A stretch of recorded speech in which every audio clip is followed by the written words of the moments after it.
hate to say it, guys, but this goes everywhere we go. Look at this. We're like 20 miles outside of Aberdeen on a lake. Okay? This happens to us everywhere now. Usually we're like kind of near an airport, so it's hard to, that just sounds silly. But when they're always right over you, or they literally are hovering in your area with their searchlight going,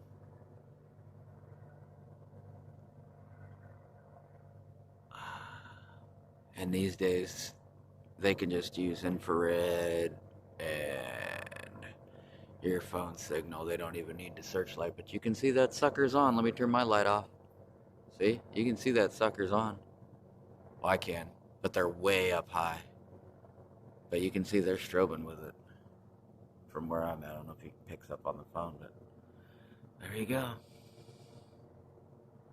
See how long they've been over us? And it was going for a minute or two before that. So that's what happens everywhere in the country, guys.